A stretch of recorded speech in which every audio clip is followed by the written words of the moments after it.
Howdy ho, good neighbors. What's going on? It's Phil Russert. It is Thursday. The week is almost over, at least for most of us. I hope you guys had a great week so far. I hope you're gearing up for the weekend. We've got some cool stuff going on. And tonight we're going to talk to a really cool creator that has been working his tail off. He's very passionate about what he's doing. And we're going to get into all the things he's doing and what's coming up next Friday. So please come in, share out the show, let everybody know that we're here, show some love, and support indie. All right, so we're going to get right to it. We have creator of Annabelle, and we have book 3 coming out of 4, and he's done many other things, and we're going to talk about all the things he's done. He's a creator. He's one of us. He's excited about this. I'm excited about this, so let's get this going. Tom Rayner. Todd. Hey, how you doing? Yeah, it's all good.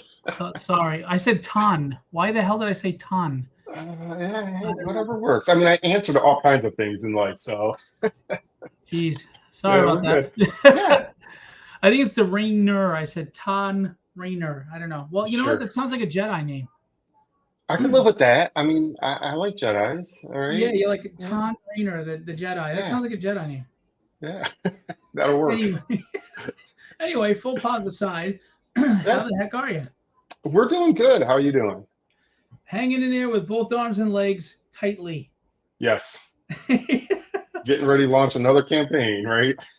Yeah, man. I mean, you know the struggle, you know the grind, and that's part of what we'll talk about. But before we do that, I'm going to be sharing out to a lot of groups, but tell us a little about who Todd Rayner is.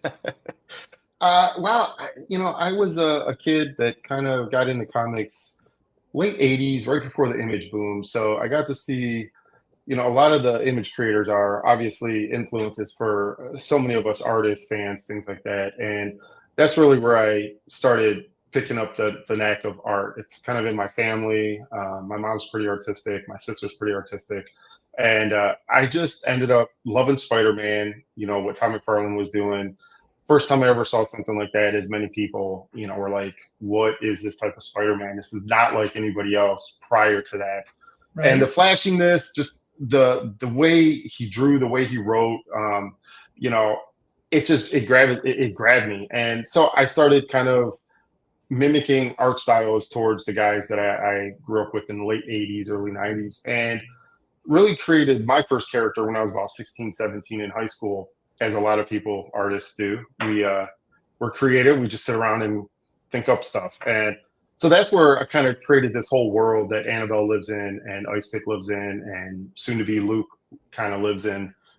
And I put it on the back shelf. I just, life kind of took over with a lot of us and ended up, kind of getting married when I was really young, had 2 kids, ended up getting divorced and just kind of moved on from there. And art was always a thing for me. Writing was never really a thing, or any of the other making comic book kind of things that we do. None of the editorial stuff, none of the lettering. I mean, I didn't know any of that. So it just sat on the back shelf, and I just was still an artist. I still did a lot of fan art. Cut my teeth early doing some indie projects with actually digital coloring. Went to college, got my degree in design and small business. So that kind of opened up the doors a little bit more as far as like the nuances of trying to publish things. Right. And just gave me a clear mindset of like, what's good business practices, what's not, and how to kind of tackle things from a business side, which I think is really good for most people. Like, you really got to understand the business side of it, because we launch Kickstarters and all these things, and it's like, there's that business side, right? And if you're not savvy, if you don't know, then you may end up kind of stumbling, and it can hurt you in the long run. Well, it's funny because that's where Todd elevated, right? I mean, I get it. Artists you guys want to draw, you want to create, just like writers want to write. We don't want to do all this, but why are you giving a percentage to someone to do something for you if you could just learn it and master it yourself, and then eventually get to the point where you can just pay and delegate to people? But Todd is the businessman and the creator equally, and I think that's what elevated him.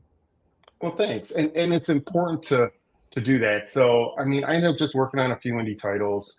And I was like, yeah, actually, my coloring is not atrociously bad. So, I was like, okay, I'm kind of getting there, and inking was getting better. And as we do things more, we end up getting better. And it was always a hobby for me. And even today, I work a full-time job, and doing comics is a hobby. I tell a lot of people that I'm kind of a selfish creator because I like to create books that I think I would like to read. Right. And fortunately, there's a fan base out there for those types of books, and I'm really grateful for those fans.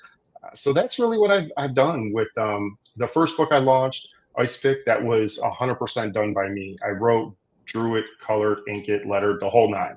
And it took me, I don't know, about 10, 11 months for one issue. And I kind of got to the point where I was like, I'm building a fan base, and I feel the fans deserve, in a way, they deserve something a little bit more regular than every 10, 12 months, a Right. new issue. Plus, you'll So be forgotten. Yeah, you got to keep going. you do. And they always say that in like the film and entertainment businesses, what's your next thing? What's on the back burner that you can bring to the front burner? And for me, it was like, all right, I need to, once I got through issue 4, I released a trade of all 4 issues. I put in a bunch of my early high school art, which a lot of people seem to gravitate towards, and they really love really bad art, I guess. I mean, it was Well, bad. I think it's not so much what the quality of the art was, is it's the inspiration of watching your progression, where you were, where you are now, Hmm. and it gives people hope that they can pursue their dreams and do the same thing. I think it's what it stands for symbolically more than anything. I think you're right. I mean, there's a part of me that sees that. I don't know if you've seen posts where Alex Ross is like, when I was 10 and what I'm doing Yeah. now, and I think that's the whole thing. And I was like, that's pretty crappy, but like, hey, we've gotten better. And for me, like doing the 4 issues of Ice Pick, it was definitely cutting my teeth. I never wrote a story before.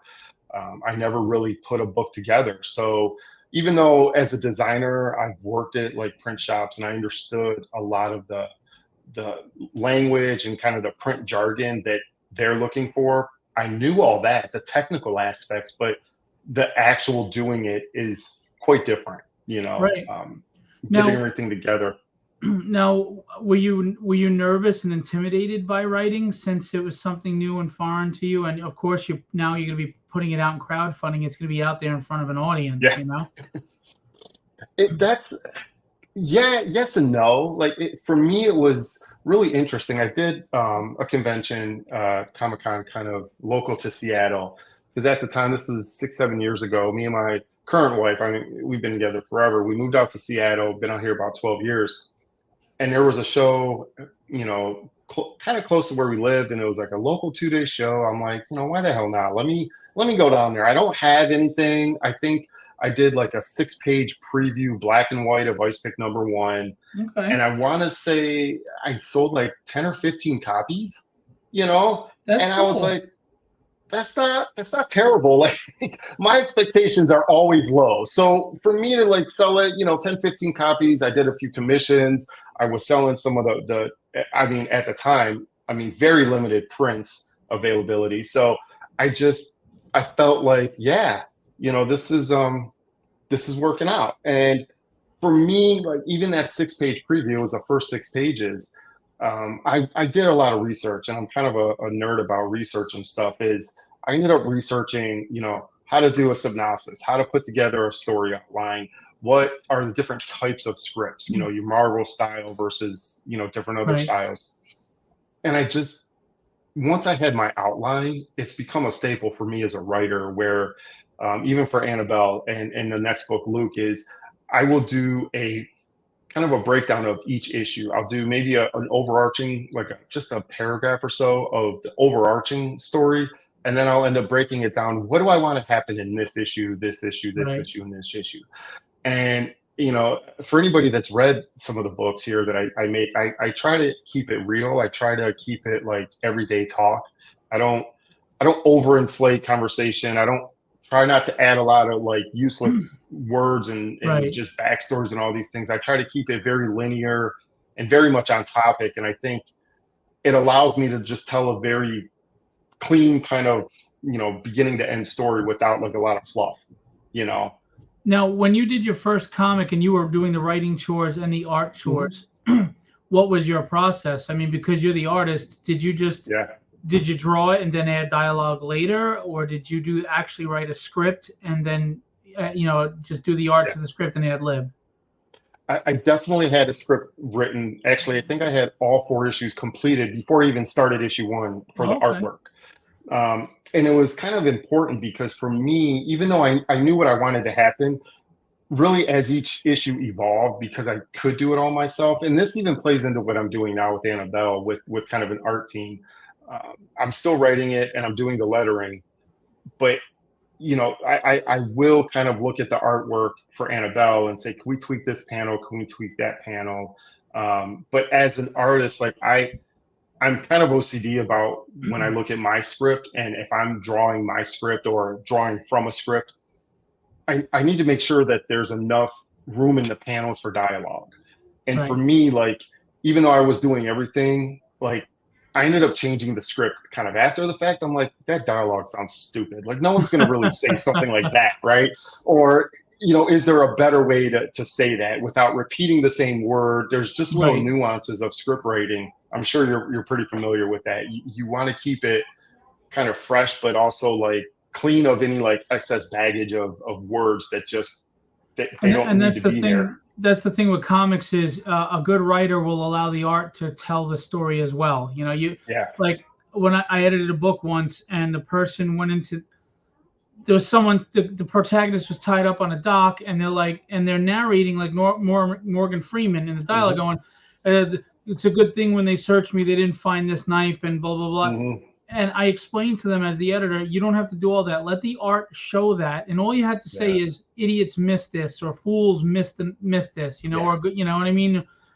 People will get it. You have to trust that Mm-hmm. your reader can understand, you Mm-hmm. know, and it would let the art tell a lot of the story too, and then you can cut down on all that unnecessary dialogue. I agree, and I think Yeah. it's vital in comics because it is a visual medium first. So I agree with Mm-hmm. you.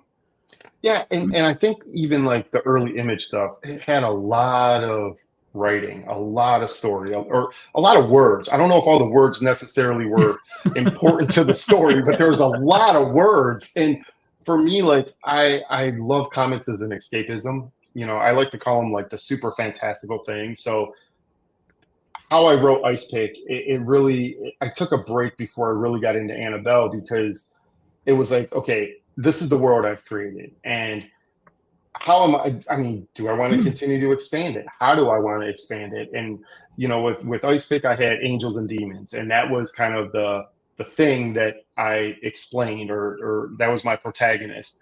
And, Ice Pick has powers, kind of superpowers, and he got them from a lab experiment, which again, like, there's a lot of things that I pulled influences from, but really kind of mixed it into my own kind of cake, where I had all the same ingredients. It just, I made my own flavor of cake in a way. And that's true. I would agree with that statement. I agree with that too, but that's why there's got to be a balance, right? The dialogue Yeah. has to make sense. It has to flow, and it has to Hmm. accentuate the art and vice versa, as opposed to just being exposition you just shoved in there. So that Yeah. is the other extreme, and I agree with him as well.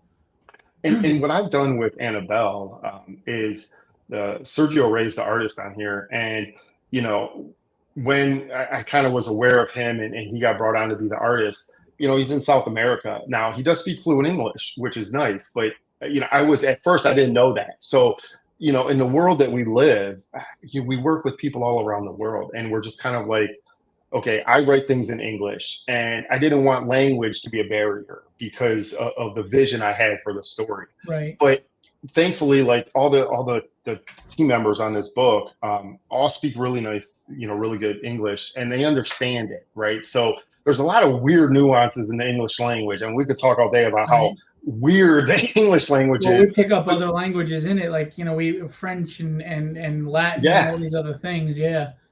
and the same word can have like 10 different spellings and mean all And different right. things. And Right. but Sergio really, really understood this. And even for issue 3, the new issue coming out, I would drop in, because when I start lettering, I kind of open up my Word doc, and I'm looking at it.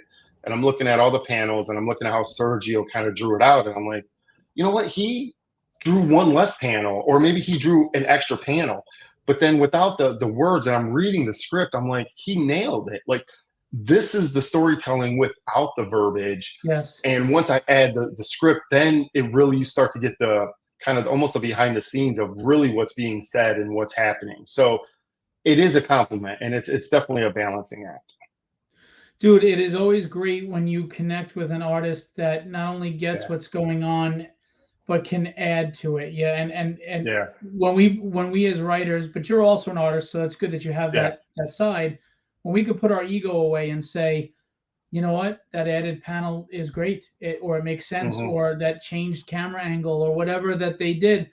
And that's what makes a great book. Adam said that he likes Ice Pick. Oh, So thanks, bro. for those who don't know and maybe are new to you, tell us about Ice Pick. What is what's the elevator pitch? Why do they want to buy that series? Elevator pitches are so hard. I jokingly, my wife will say that I talk a lot, which I do.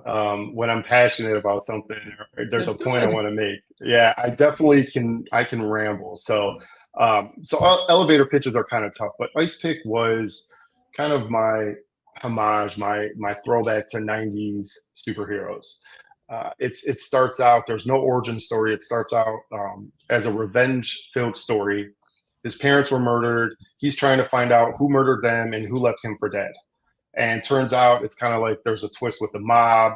And at the end of the day, there's a demon that's behind it. And this is something else that I pull into my writing is the main protagonist is Mordred from the Ninth Circle of Hell. And if anybody Okay. out there has read Dante's Inferno, Mordred is like the ruler of the Ninth Circle of Hell for his treachery.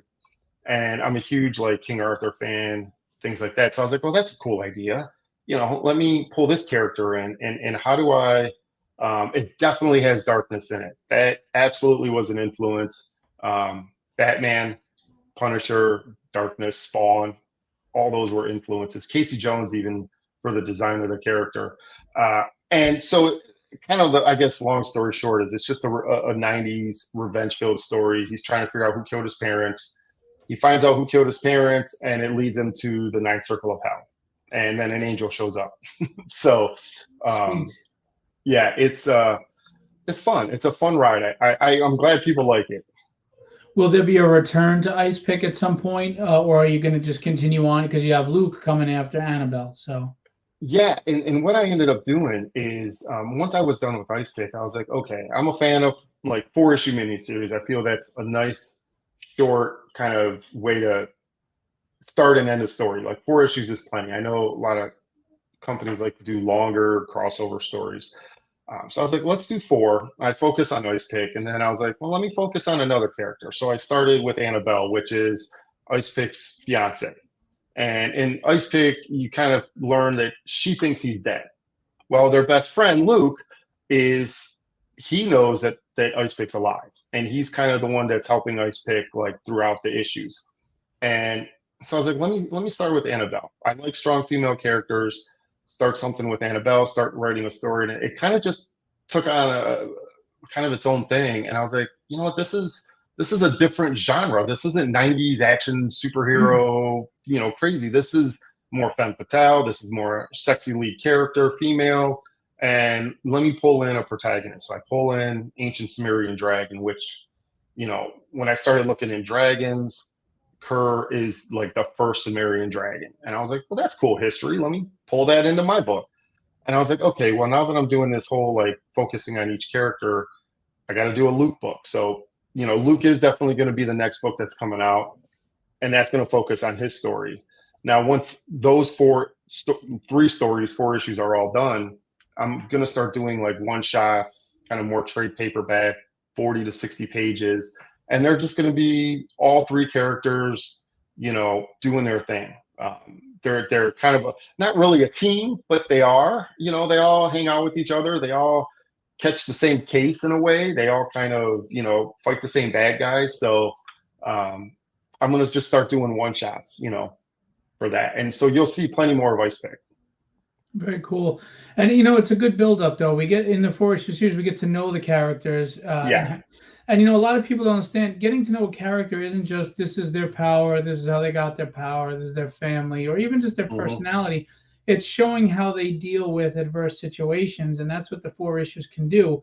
They can really bring a reader in to relate or understand the characters, and then when you put them all together, you've been able to flesh that out so you could get past that exposition and really get to the Yeah. a good meat of a story. So I think that's a good process and a good way to do this. Very cool. Yeah.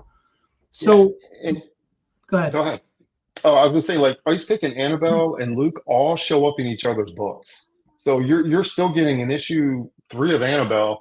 I mean, Ice Pick lets it fly. I mean, his superpowers, he knows he's got them and he's using them. Her kind of superpowers are still new to her. So she's kind of figuring out what she can and what's the extent of her power. So it's just a fun like exploration of being a superhero. Well, I mean, there's a metaphor there too for finding yourself, right? And a Hmm. lot of Hmm. people are in the world just trying to figure their way, who they are, what they are, and what their place is. So that's always a character that I think people can gravitate to and relate to. So tell us a little about Annabelle. You've got the first two issues were successful and they're out, and part three is coming Hmm. out a week from tomorrow. So Yeah. catch us up on, obviously without spoilers, on issues one and two. Yeah. And I would imagine one and two are going to be available on this campaign, right?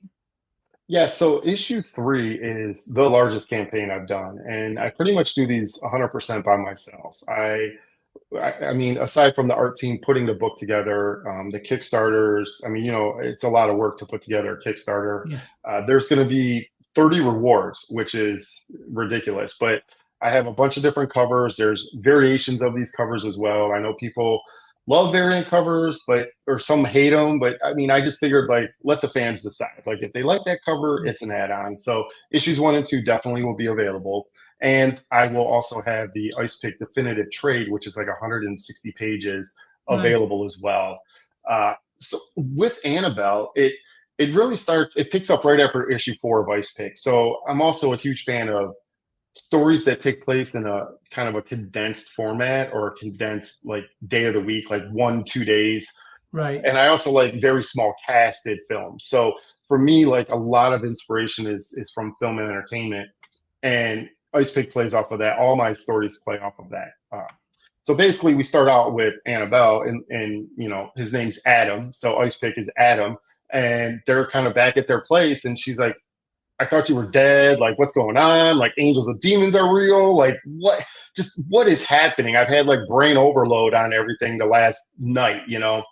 And she gets a phone call from her sister, and she's like, "Hey, something's going on. I got to go find out with my sister." So she drives, and this kind of takes place in Washington, Pacific Northwest, and she gets kidnapped by a dragon, basically.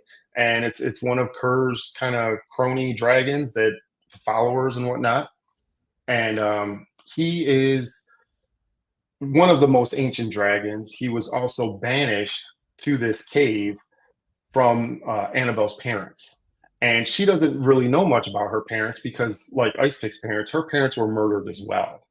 And so I start to crack open that egg in issues 1 and 2. And Kerr knows this because he's the one that really kind of set in motion for a lot of these things to happen. And he explains like, hey, your parents were chasing me through centuries of just over the years trying to banish me. And the lore, the kind of some of the lore and history behind the dragon Kerr is that he would like consume virgins.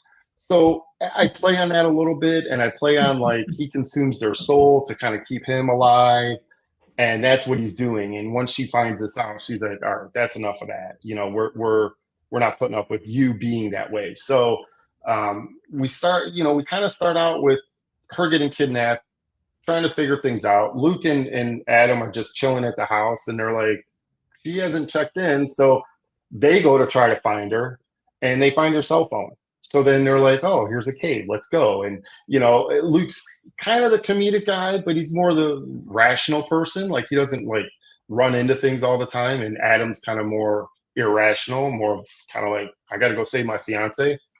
and they get kidnapped by a dragon. There's a battle of a dragon in issue 2, and we start out issue 3 with Luke and Adam kidnapped, and they're all tied up, and Kerr's basically going to try to kill him and set himself free. Very cool. Very cool. And how many pages are these stories? They are, well, I would say standard, but they're 22 pages. Cool. Very cool. And Luke is going to take over directly after Annabelle, the same way Annabelle did after. Absolutely. And with, the way the genres kind of go, I guess, if we classify the books, Luke is going to be a more of a horror story. He ends up literally like that evening, he's catching an Uber back to his house, and, he goes on his own adventure, and Annabelle and Adam show up in his book, to help fight that protagonist. And, there's a couple protagonists in Luke. So, I mean, issue 1 is written, and I'm just going to kind of roll with that later this year. So this basically has superhero, supernatural, horror, fantasy. I mean, it covers everything. Pretty much. That's great. I mean, if you're a fan of all of that, any of that, check these books out. We're going to show the launch page, and we'll also go into Dark Space Studios. You have a website. But tell me, for me, I wish Kickstarter would let you just port over rewards as add-ons instead of retyping everything over. And we keep asking them, they keep ignoring us. They did other changes that weren't even necessary, which I think made things more difficult instead of just doing that. It was so user-friendly, and now it's harder. What are the obstacles that you encounter when you're doing these Kickstarters? Typing. I am terrible at typing. I'm just awful at it. I mean, there's times I ask my wife to type. I mean, she's just super supportive. She was the lady in the image you shared, and we go to Renaissance fairs. We have a lot of fun, and she is definitely my backbone. And I would do her a disservice if I don't mention the fact how much support I get from her. Just to do this as a hobby, and to go to shows. She's always at shows with me. Anybody that's met me at a show, she's always my booth babe, and she just helps. She's so helpful and supportive. But it's typing, honestly. Like, I have to say that I misspell so many things, and you need an editor for your campaign page, basically. Exactly. Just make sure everything's typed accordingly. Speaking of features, I was just kind of working on a day 1 exclusive for Annabelle issue 3. So there will be an exclusive reward for anybody that bags day 1.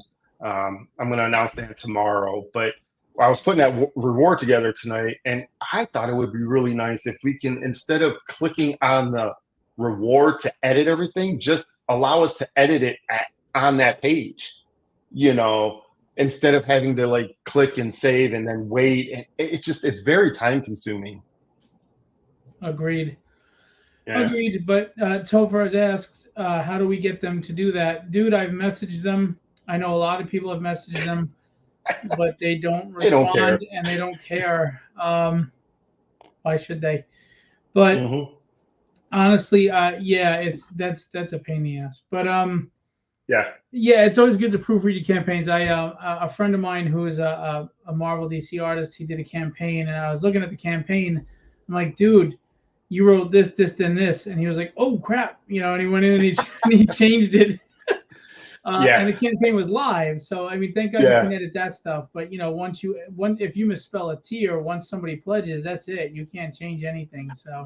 Speaking of that, happened actually yesterday to some of my buddies at Cernova. They have a campaign going on, and I ended up backing it, and they had the wrong shipping. And I did that for issue 2 of Annabelle. Oh, someone messaged me. Yeah.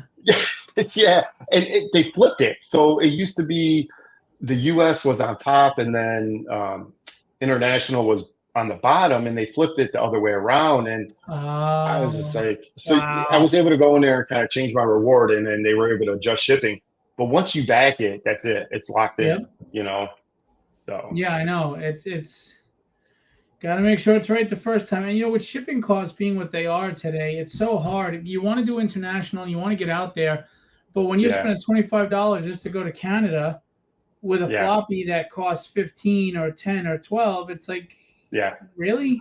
It, Um, it's tough, and I think it's also a mindset. Um,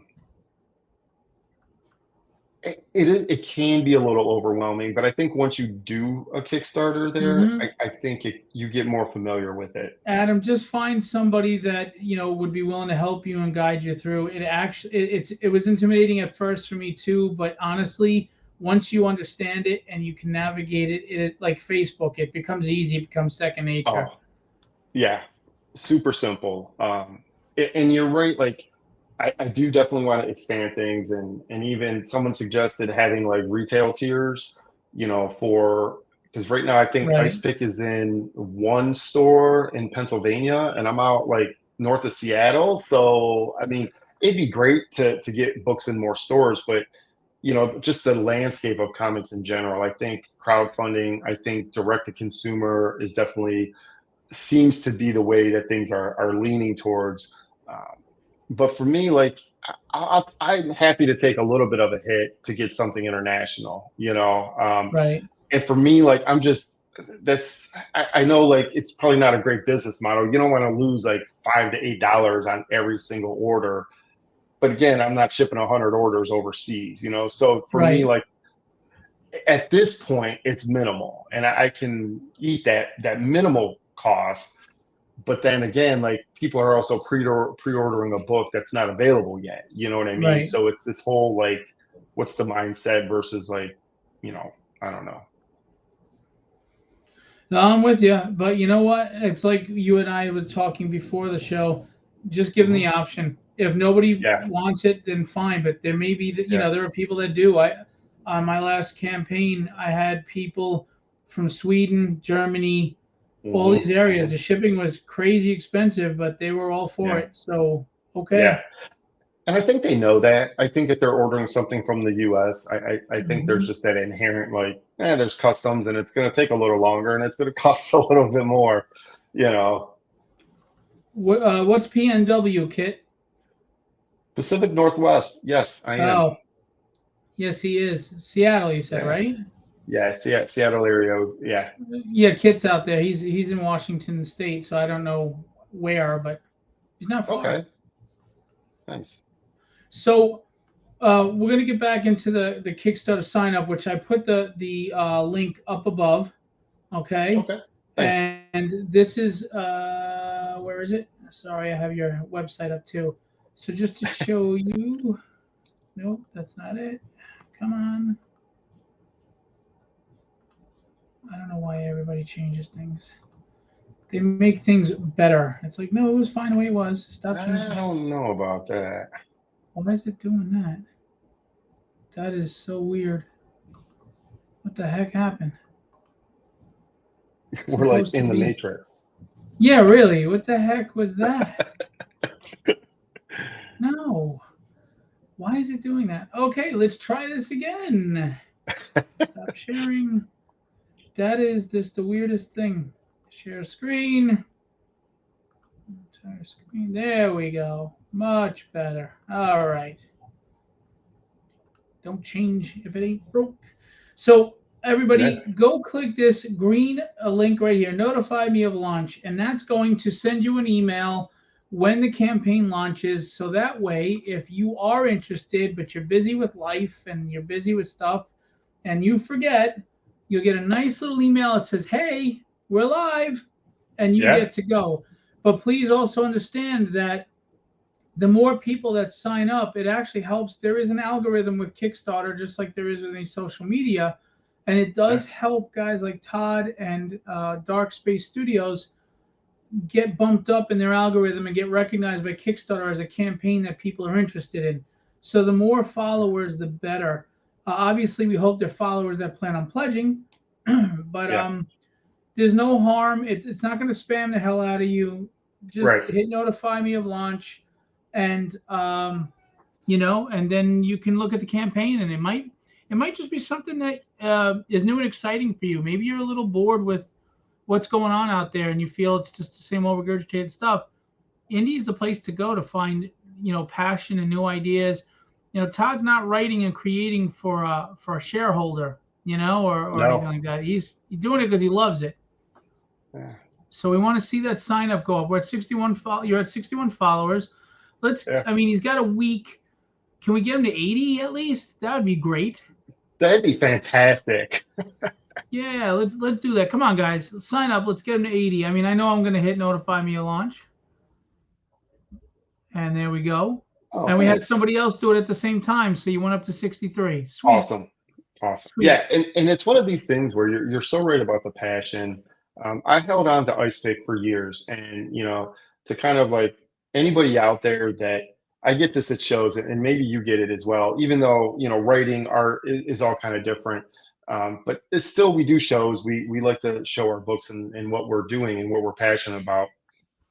But I held on to it, and I was like, I could have released it way before I did. Kickstarter, Indiegogo, those were still out there. They were viable platforms. I just was very self-conscious. Right. And I'm sure there's a lot of people that are like, no, my art's not good enough. Or I was rejected 50 times from different editors. And, oh, they always say the same thing. You would be surprised. Like we've mentioned, we've been talking about, I did a little 6-page black and white preview. And I sold, a handful of them at a show. That gave me the confidence. And I think as I do more books, and as you probably write more books, you get that confidence and you feel like, no, I am a professional. Like, kind of like damn the torpedoes, like the naysayers out there. You're going to get those kind of people, but you just it just becomes noise, and you just keep producing, what you're passionate about, and people gravitate towards that, And and that's the thing is, look, you're not going to please everybody, right? Yeah. There's not going to be, your book is not going to be for everyone, but that's okay. It doesn't mean it's bad. But there is an audience for everything, right? I mean, if you market properly and you get yourself out there, there's an audience for everyone. No beard. Yes, I shaved this morning. I was getting way too fuzzy, dude. Like Todd has this nice groomed beard. Oh, I look like Mel Gibson in Fat Man, the Santa movie. It was just scruffy. It looked terrible. And my wife, she was just so smooth. It's nice, but it was all over the place. So yes, you're late to the show, DM Ray. Damn you. So let's show the website. Again, I just not to push hard, but marketing, we wear a lot of hats as creators. Yeah. And it's tough emotionally, believe it or not, to go from the euphoria of creating to the disdain of marketing, because it's hard.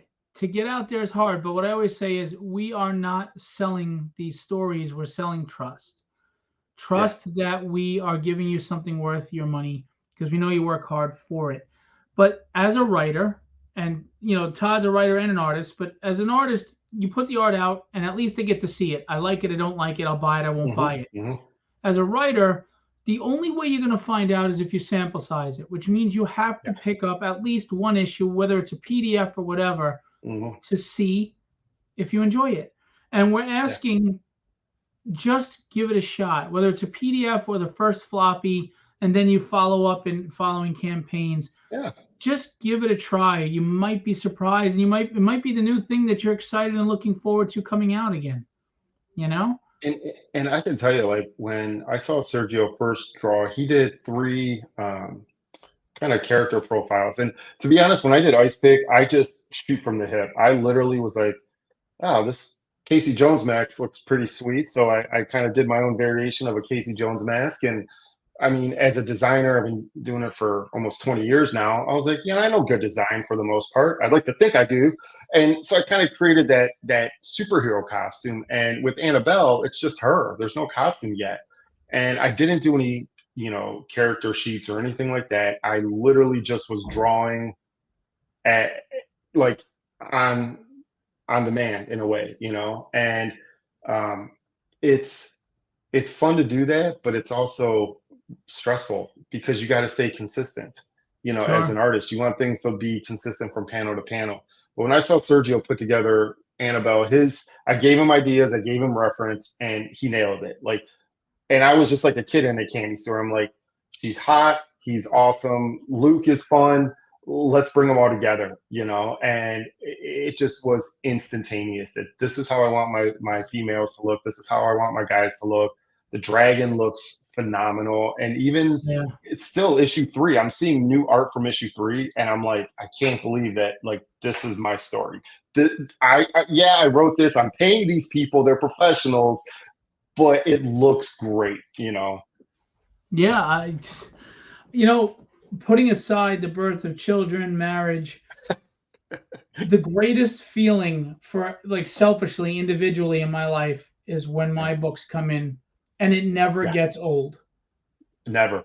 And before the books come in, every time I get new pages from the artist, right? You're like a kid at Christmas. It's Yeah, like, oh, a new page.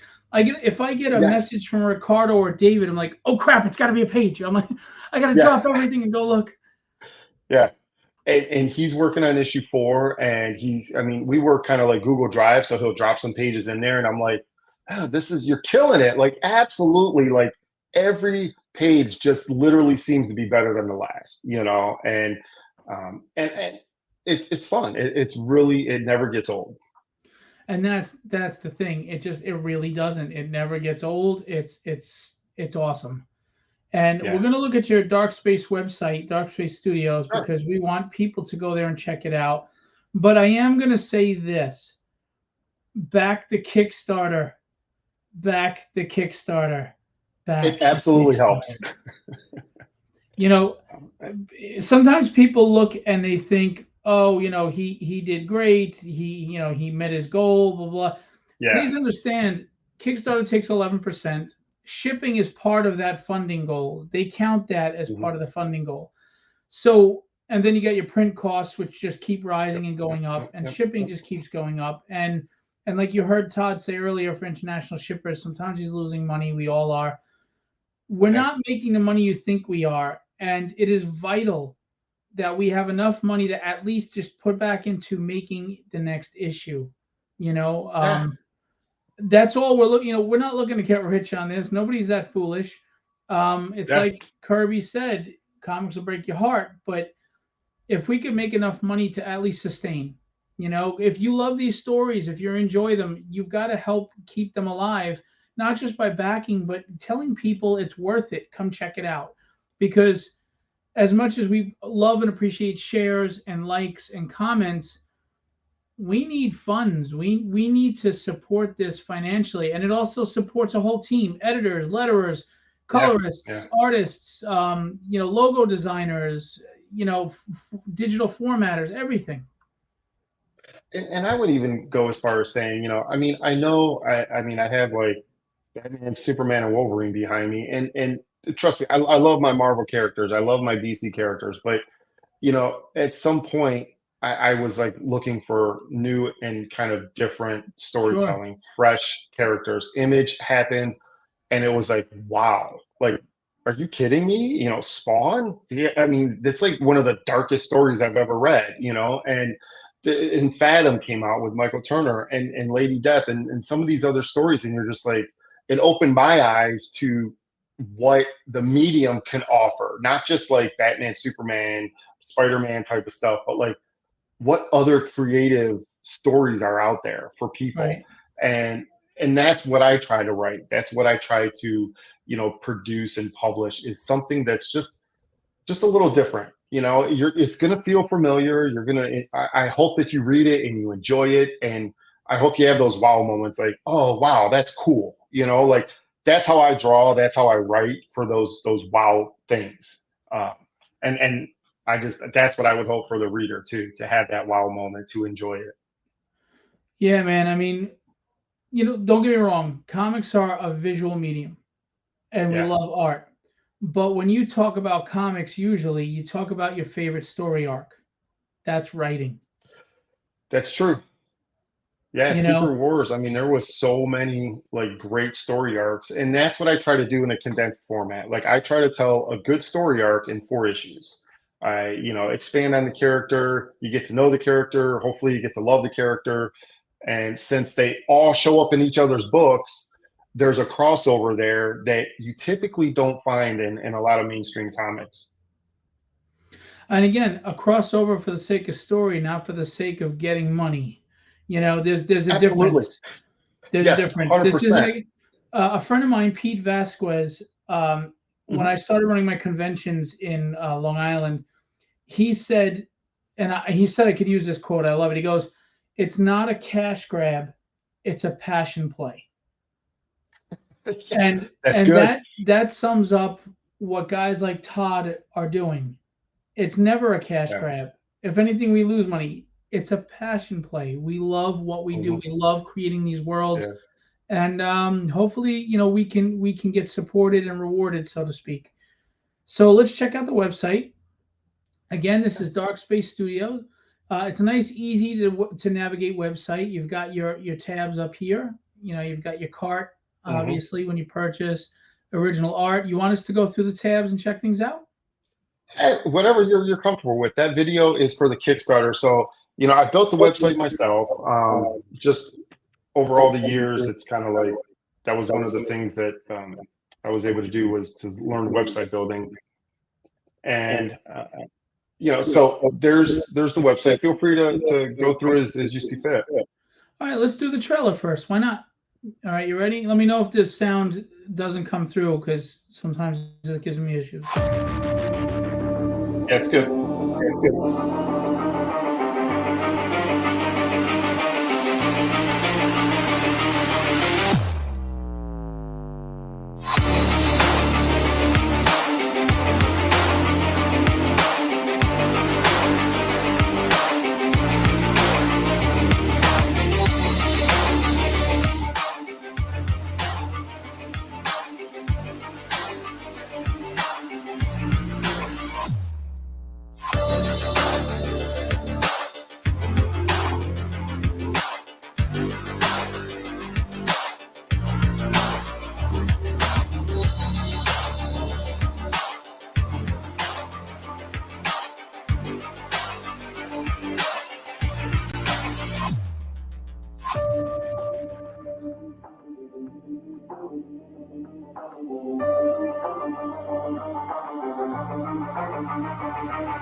Very cool.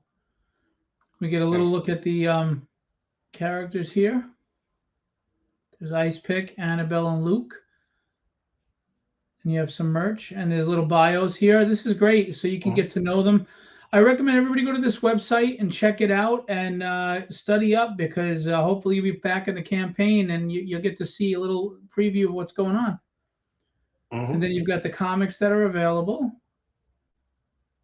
There you go. And this is great. I have to adjust some things myself.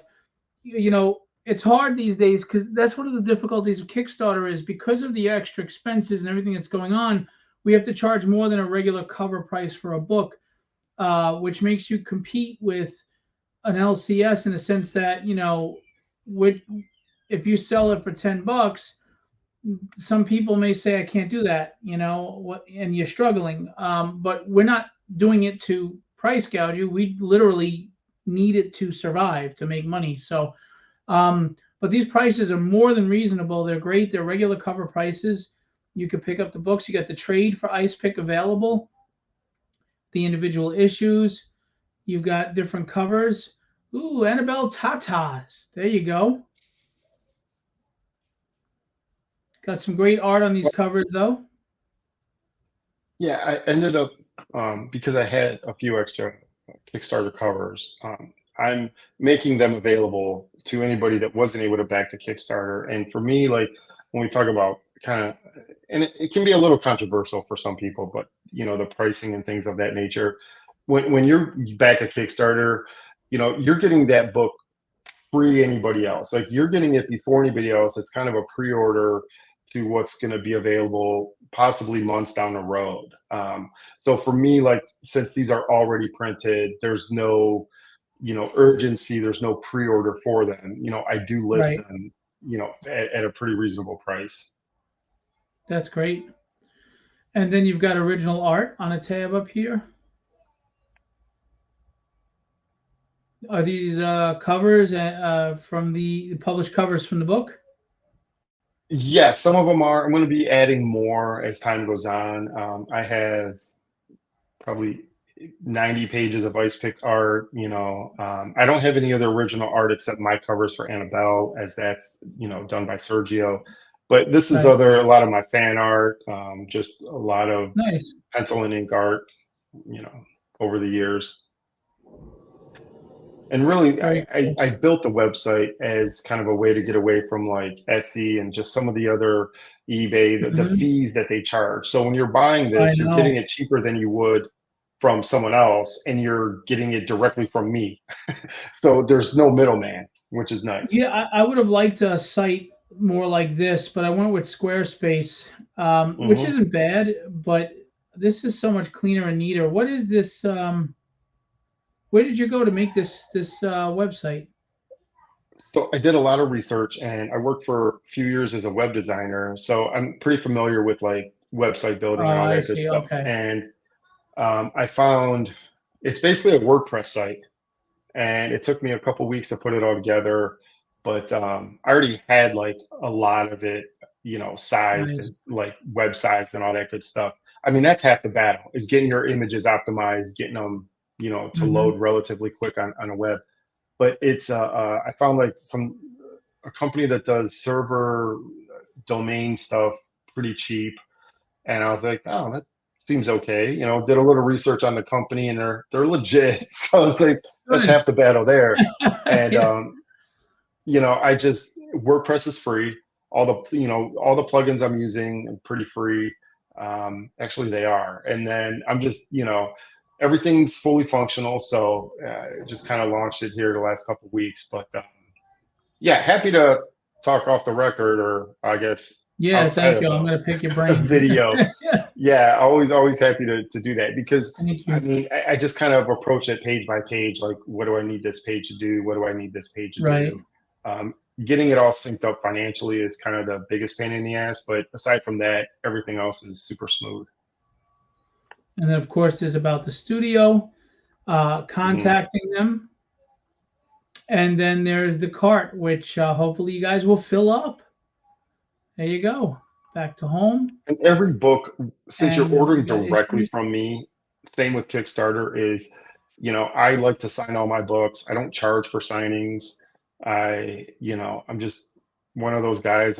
I'm literally like the guy next door. I guess that sounds kind of bad, but I'm like the guy, your neighbor Not that's the guy like, next door that they said was always quiet and shy, so they were shocked when they found the bodies in the basement. Not that guy next that's door. true. Yeah, no, the other guy that's kind of like, yeah, he's there sometimes and he's fun to talk to, but then he minds his own business. Yeah. But But I sign all my books. I'm really down to earth. I got a couple shows coming up this year. So if you're in, the Washington State area, I'll be doing some shows. yeah, tell And us, I'll where can be we find you coming up? If you have that info, give it to us. Yeah, I'll be doing a show in Puyallup, which those familiar with Washington, it's Puyallup Fairgrounds. It's the state fairgrounds. It is honestly, I gotta say, I think it's a better show than Emerald City that just happened, because I've heard like horror stories of Emerald City last weekend. I've heard that's going This is downhill. Yeah, it's called SummerCon.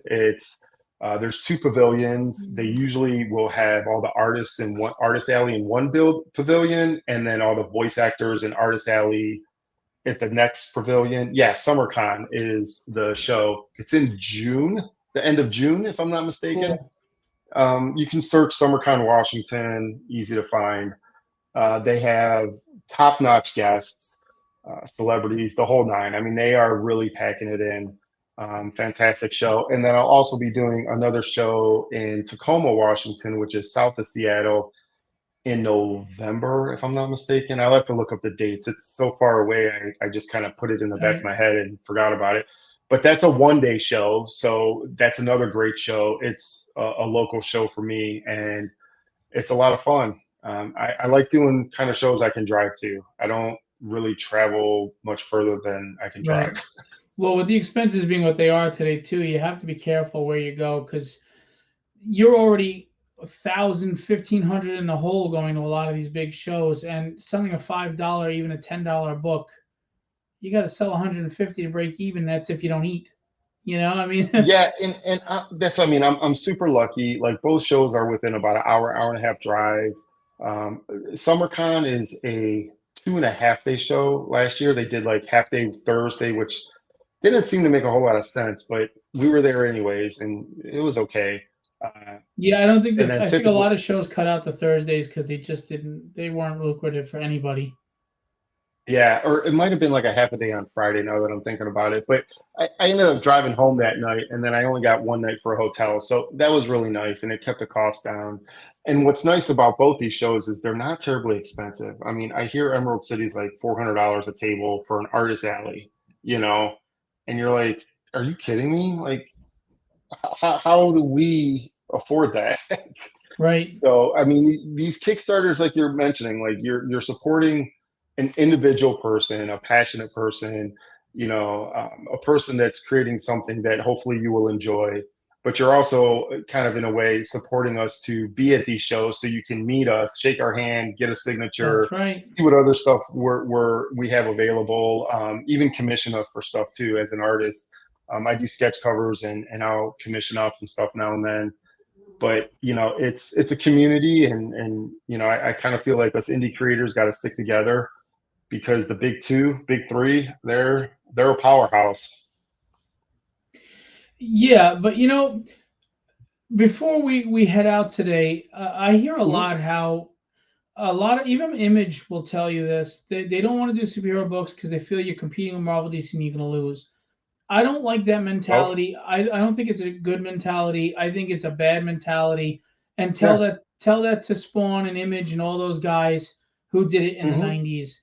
Now, granted, they had some celebrity behind them when they did it, but let's face it, man. Savage Dragon's still going. Spawn's still going. People still love Absolutely. Cyberforce and Wildcats. I don't buy it. I don't buy it. It may be a struggle. It may be an uphill battle, but good heroes are still needed. Yeah. New heroes are And still needed. exactly. And I write. I mean, yes, Ice Pick is pretty much a straight up superhero. He's got the costume. He's got the superpowers. Annabelle, not necessarily, typical superhero, but she's got the powers. She's a strong female character. And Luke, you'll see what happens, later this year with his and what his superpowers are. So yes, they have superpowers, and yes, they're kind of superheroes, but they're also just everyday people. And to me, like when I read comics, what attracted me was the super fantastical, like that superhero thing, that thing that they could do that we can't do. Right. Spider-Man, Wolverine, they all had these things, even like Wonder Woman, Fathom. I mean, even the indies, like the indies made superheroes. Valiant was superheroes. And to Hmm. me, I feel it's a cop out. It's just a cop out for them to say, "Oh, well, we don't want your book," and even I for them don't to look up disagree like, with you "Well, at all. I totally yeah." agree with you. So for me, like support indie books. Like there's books I support on Kickstarter, and I'm like, yeah, that sounds fun. That's a Western superhero or a UFO Right. superhero or whatever. It's cats in space, and to me, like Yeah. that's fun. Well, I always say this, right? We'll sit there and spend $15 on a freaking Happy Meal now. We'll spend $8 on a Frappuccino where they spell your Yeah. name wrong at Starbucks. We piss away money on the dumbest crap, cigarettes, Yeah. alcohol, drugs, whatever. But Hmm. God forbid I spend $10 on a comic that may just be really good. Like Yeah. I get, times are tough right now, but I mean, and I'm not telling anybody how to spend their money by any means, but Yeah. You know, when people say they don't have the money, you know what they're saying is they don't want to spend it on that. You know, so you know, give it a And that's shot. okay. Like for me, like I'm okay if someone says, that's not my cup of tea. And I get that Right. it shows. I absolutely get that. They'll flip through because I have books out when I do shows and they can flip through the books and see exactly 20 bucks a day. And it's like, And they're like I just like, said, no.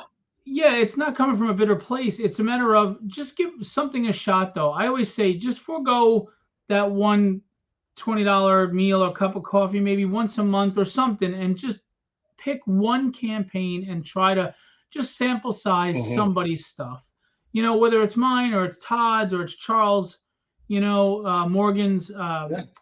cold cutter. You know, just try somebody because it makes a big difference to us. You know, we're struggling, we're fighting, and we're working hard. And it you whether even if it's not your thing, but you want to support, there's donations. There's a donation reward Yeah. on Absolutely. Kickstarters. It could be $1, $5, $1 million. It could be whatever you want it to be. Yeah. And it Well, helps. It goes a long way. and I would even, put it out there to say like, you're supporting an individual. Yes, it's a team. I have a team, an art team, you have an art team, but how many people in the big three can you message and actually get a response from? Like Right. you are in direct contact with the creator, if not the creative people involved in making something that brings you joy. So, Right. I mean, I can't imagine in 94 or 98 messaging Tom McFarlane and being, hey, your name's Todd and you're also left-handed. You know what I mean? Like, how cool would that have been back then to get a response? Right. And so when you back our campaigns, and I mean, you have another campaign coming out too, I think. I have one every month. You have no So idea. you're backing the individual, right? And it's that chance to connect with someone that brings you joy and happiness. You know what I mean? Right. Or maybe if you don't like it, you can sit there and say everything you want to that person. Like it sucked. Okay, fine. And that's the thing is, I always said I don't want to be the person who can't sing and is on American Idol because my family lied to me all my life. You know, I'm okay with harsh critic, as long Yeah, as it's coming from a place of trying to make you better. It's not right. just hate Agreed. and vitriol. You know, you got to take it with a grain of salt who it's coming from. Some people Hmm. are trying to Hmm. help you, but they're a little harsh in how they come at you.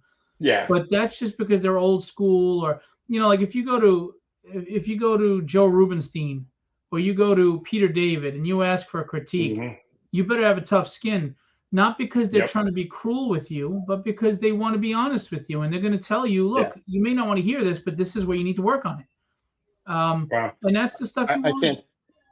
Yeah, I agree. Honesty to me, I'm pretty honest. When I've had people actually, oddly enough, like ask me for critiques of their art, and I'm like a nobody. Like, but I will give you what I feel is honest opinion here.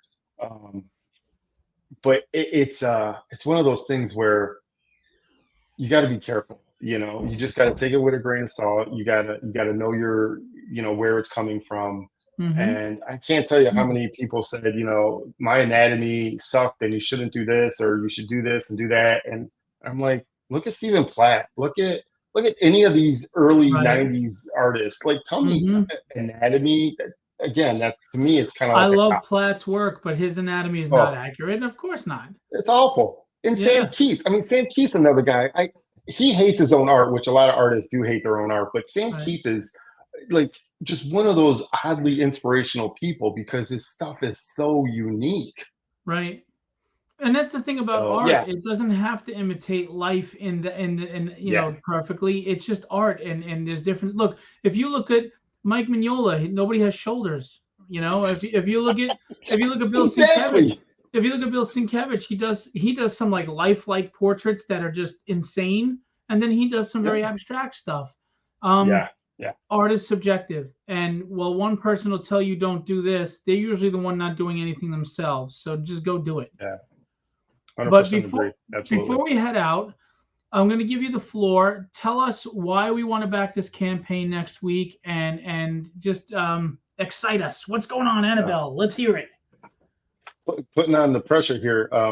It's it's a story I'm passionate about. I feel it'll resonate with a lot of people. It has dragons, hot chicks fighting dragons. It's got fire and magic. And you find out Annabelle's parents are this ancient witch coven. So there's supernatural factors into it.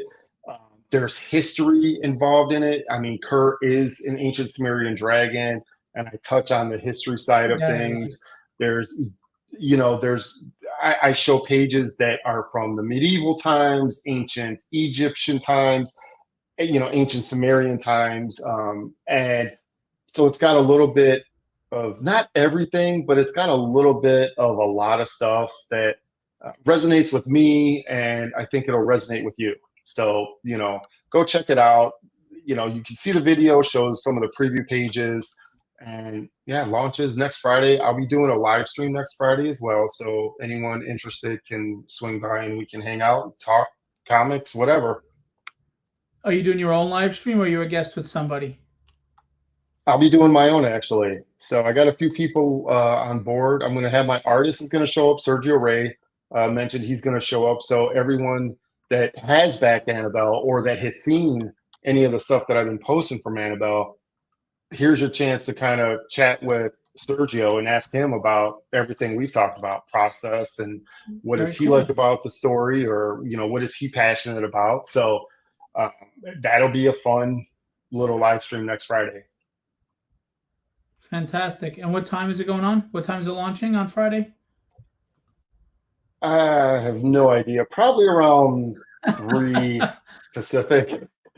Probably like 3 or 4 Pacific. I got to check with him because he's down in South America, so I want to make sure he's available. He also has a day job, so I just want to be considerate with people and their work schedules, and take that into consideration. But I'm hoping around 3 to 4. I'll make an announcement as well, so everybody knows. All right. And where can we find you on social media? Everything is Todd Rayner Art. So just add art to my full name, and you're going to find me everywhere. I've heard people tell me they've searched Ice Pick, and it's all one word, and they have found Ice Pick, and that has found them to me. I'm on social Facebook, Instagram, Twitter. I got a YouTube page, and that's all Dark Space Studio, all one word. So yeah, we're out. Fantastic. Todd, it was great talking with you, man. I wish you the best of success. Keep plugging along. Keep going. The passion is great, and we need that to revitalize comics, in my opinion. It's strictly my opinion. But support indie guys. Go check out Todd's campaign for Annabelle issue 3 with Ketchup and Ice Pick and a lot of other goodies on there. There's going to be a ton of covers, 30-something rewards tiers. So go be there for launch. You hit the notify now and help him with the algorithm. And that way you also don't forget. You get the alert and you be there to support, okay? All right. And I appreciate the opportunity here. So of course, anytime. And if you don't, Todd's going to take that axe off the wall behind him. No, I'm just kidding. Well, so wait, the thing above the axe, funny story about that is I mentioned me and my wife go to Renaissance fairs. That is an official certification for axe throwing. So watch out. Oh, cool. Watch out. Yeah. That's cool. And axe throwing is not as easy as it looks, man. Yeah, no. It's not. I tried it, and a few just bounced right off the wall. Yeah. But I'm not a violent guy. I just have an axe in my office. It's totally safe. Don't make him. No, I'm just kidding. All right, Todd. It was good talking with you. You're welcome back anytime, man. And I wish you the best of success. Thank you. I'll be checking out the campaign. All right. Same to you. Thanks. Have a good one. All right. You too. So that was Todd Rayner again, and please go check out Dark Space Studios. Go check out Annabelle. It's going to launch live a week from tomorrow. Hit the notify me of launch. In the chat, we put the website for Dark Space Studios, and we also put the link to click and follow Annabelle. before we go, at the end, I try not to do my stuff while the guest is here. It's about the guest. But Philbo Publishing publishes other people's IPs as well. And Guido Martinez from Argentina has his book called Night. It is a really good book. It is an urban fantasy superhero tale. It mixes in some kind of Dungeons and Dragons with superheroes. And, this is a character that's finding himself literally. He's finding pieces of his soul, his personality, etc.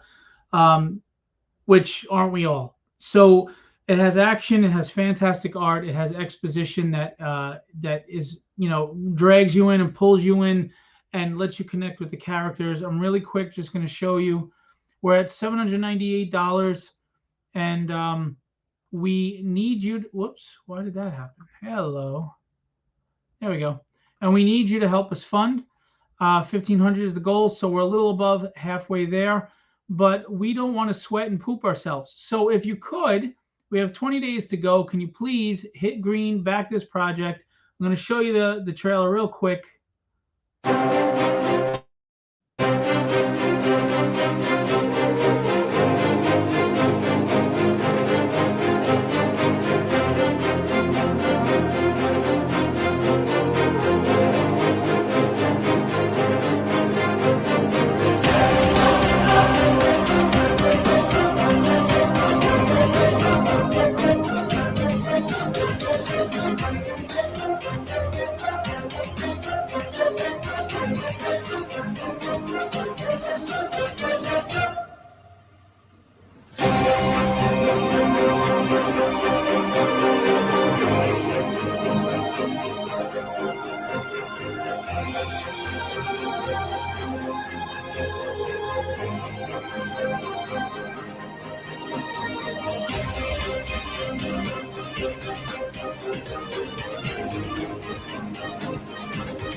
And that is the trailer.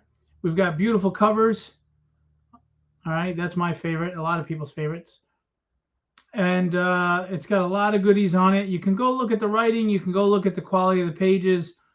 We've got rewards, which are the original first 4 issues. We also have the trade paperback that was successful in the fall. We got digital. If your wife or husband are yelling at you about space, you can go digital. And we've got t-shirts and swag and all that good stuff. I'm going to do a live video at another time. I just don't like to make the shows too much about me right now. But and then we've got reviews. So here's the deal. Don't make me toilet paper your house, because I know where you all live. Please go back this. Give it a whirl. You won't be disappointed. And Guido, again, just like Todd, it's about passion, and he's really worked hard to give you wonderful stories. So we got 20 days to go, but let's get us funded as soon as possible and start hitting stretch goals, right? Everybody likes free stuff. Well, help us get there. Spread the word, share out, and back and pledge, all right? Please, we appreciate you. And with that, I will leave you with what I always leave you with. Be legendary and have fun storming the castle.